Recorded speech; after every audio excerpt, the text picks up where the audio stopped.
Subscribing to The Observer on YouTube couldn't be easier, and we're going to show you exactly how to do that. First, navigate to www.youtube.com/theobservernj. Once you get there, all you need to do is hit the subscribe button. Next to the subscribe button, click the down arrow and then all. And that's it. You're subscribed, and now anytime The Observer is live, you will be notified. Hi again, everybody. It's Kevin Canessa coming to you live from the newsroom of The Observer and TheObserver.com on this, the first day of August in the year 2025. And Tony, how is it August 1st already? Where is 2025 going? What's up, brother? Wow, it's crazy between the Heat and the Mets getting a new bullpen. It's been a crazy week, and I'll tell you, to recap the temperatures this week, once again over 100 degrees. On Tuesday 102, Wednesday 100, and yesterday it gave us a break, 90 degrees. Right now it's 70 in downtown Kearney, New Jersey at the present time, 20 degrees cooler than yesterday. And man, we dodged the bullet yesterday with the heavy rainfall. And you know, for those say, what happened? Well, it happened all around us. That's what happened with places just to our north and west getting 2 to 3 inches of rain in about 2 hours time. And the big winner was down in Fort Dix, New Jersey, and to the east of us over Long Island and parts of Staten Island where 3 to 5 inches of rain fell. So those of you who follow me on Facebook, we were saying it all depended where the heaviest axis of rain fell. Thankfully, the front yesterday slipped a little bit further south into the and we were on the better side of the lesser rainfall. Harrison only picked up 0.18 of an inch of rain, which is less than a quarter of an inch, which was pretty good. You know, not to have all that flooding yesterday. You know, once in a while, Jack Murphy would be proud of me. He's our climate guy here at the Weather Center. And we did a little bit of a study. Since June 1st, Kevin, 26 days we've had over 90-degree heat. That's a pretty warm stretch. And the warmest temperature, or I should say the hottest temperature, was June 23rd and 24th at 103 degrees. And the 29th of July, we had 102. So it's been a pretty warm summer. It's a little unusual to have all these hundreds stacked in, especially in a very short period of time. The long range is telling us into the month of August it should be a little bit of a cooler month. Let's hope that happens. The weekend's going to be gorgeous. Today is the kind of the throw-out day. Watch out with some clouds and some leftover showers this morning. But you're talking about a great weekend. If you have weekend plans, go out there and enjoy. You're talking about temperatures in the upper 70s to low 80s for daytime highs with very low humidity, plenty of sunshine. In the 60s at night. So open up those windows, close off the air conditioning. PSC&G will suffer for a couple of days with the loss of the power grid, and everybody's going to be happy. I know I just got the reanalysis of my electrical bill for next year because we're on that fixed pricing plan, Right. and it went up another $65 a month. It's crazy. So yeah, everybody turn off your air conditioners, open your windows, and enjoy the beautiful air conditioning from Mother Nature. And for those who follow the tropics, no tropical activity here for at least 1 to 2 weeks in our area. We'll remain calm.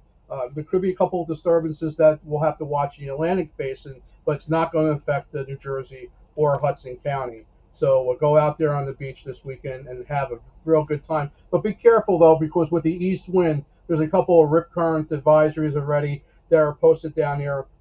If you're going to be swimming, swim near the lifeguards. Pay attention to what they have to say. All the lifeguards along the Jersey Shore do a wonderful, wonderful job. Kevin? Just the other day, you were mentioning that when we got to August, we could be looking at some lower than normal temperatures, and we're already starting to see it.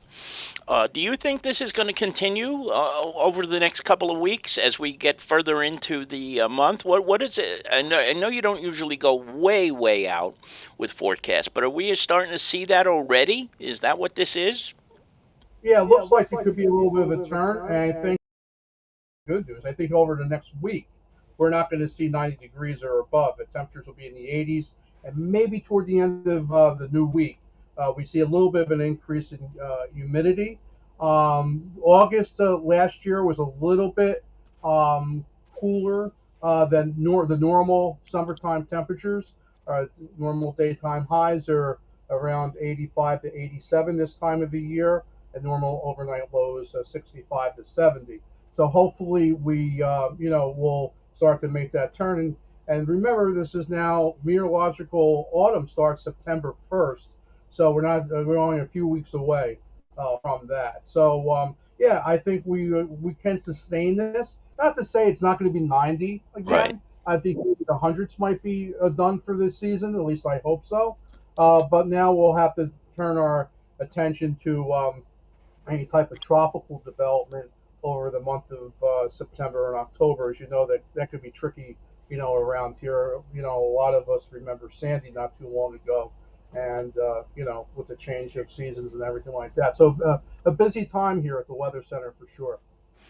Uh, had mentioned that earlier too, so I was going to ask you, how has the tropical storm season been so far? How would you kind of rate it in comparison to other years? Or it seems you don't see too much so far. I know it's only the first day of August, and it does go to October, but where are we right now with that?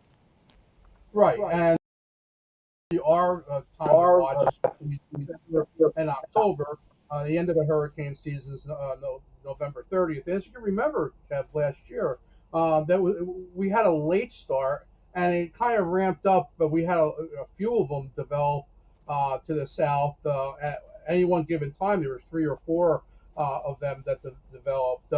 Tropical weather and hurricane long range forecasting is very tricky. It seems like every year they always say above average, above average, and above average, and it turns out, and not for nothing, but the powers to be at the government, if they see even a storm way out and then late in the year, they'll name it, or they'll give it a category, or give it some type of designation, and it Right. kind of ups the averages. So really, and there's a lot of fights. A lot of the people who follow tropical meteorology closely always fight with the Hurricane Center whether it isn't or isn't, especially those ones later on in the year to try to make their forecast. Talked about your connection to NOAA and all the National Weather Service. Do you have a connection also with the Hurricane Center, or how does that work? Yes, I certainly do, and we have it through FEMA Region 2, through Hudson County Emergency Management, where we assist them at times. A little less often these times now, but more in the other parts of the county. We are privy to some of the stuff that some of the training. We just got done what we call HURAVAC training, and that's a special software package where we can track storms. And God forbid, if emergency managers, the local emergency managers, need to make a decision on hurricane evacuation, we can assist them in the timing, if they're vulnerable, what kind of wind conditions, storm surge conditions, freshwater rainfall. But we can be a part of that. And then what we'll do, say if the emergency manager, either on the county or local, needs to make a decision, we can coordinate that with the local FEMA Region 2 office out in New York, and also the National Weather Service. And there's a hurricane liaison team down at the National Hurricane Center in Miami who just specializes on evacuating. Now, if we ever had to do an evacuation here in Hudson County, either out east or here locally, it's best that we do a phased evacuation where you're taking people out in layers, because if everybody leaves at any one given time, you're going to clog the roadways. Unfortunately, when they would have to call for an evacuation here, it's going to be beautiful weather. You're not going to see any hurricanes anywhere in sight, any hurricane conditions anywhere in sight. So people are going to question that. But it takes here in Hudson County for a successful evacuation over 24 hours. Kearney might be a little less. Harrison might be a little less. And we got to remember, you got people coming from New York City if they do this too, coming Hmm. to the west as well. So it's always good to know, A, if you're in an evacuation zone, your local emergency manager will tell you that. If you're in a flood zone, you need to know that. Also have a hurricane. Also have a disaster preparedness kit at home, you can look as far as FEMA.gov and disaster preparedness kit or the American Red Cross for all the information you need to know on that. So there's a lot of layers when you're talking about a possible landfalling hurricane. And thankfully, through the years, we got to meet people from the Hurricane Center, made some connections with the county, local emergency managers, and FEMA to try to give them the best decision they possibly can make. Now, I don't want to put you on the spot here, but has there ever been a time where Hudson County had to consider an evacuation like that you remember? Or, like, did that happen during Sandy? I was in Florida, so I don't remember how everything went. Has that ever happened to us before? Happened during Irene when we had Hurricane Irene, and also has happened during Sandy. These the decisions to evacuate people or to suspend parking. It takes a lot on the emergency manager, and we try not to cry wolf at all. I'm sure Kevin, you're one of our many people who follow us on Facebook, and you don't hear us too often. This week, in the last couple of weeks, with all the heavy rain, we've advised people not to travel, be careful of the flooding and stuff like that. Yep. So yes, we have done the local areas have done evacuations before. Some have been very successful. Some hospitals in Hudson County would had to evacuate during Irene. You had, you had Hudson Regional Hospital in Secaucus that was vulnerable to tidal and freshwater flooding. Freshwater flooding, folks, means rainfall, and also Palisades General Hospital and Hoboken Medical Center. These are facilities that would have to evacuate for any type of very strong storm tide.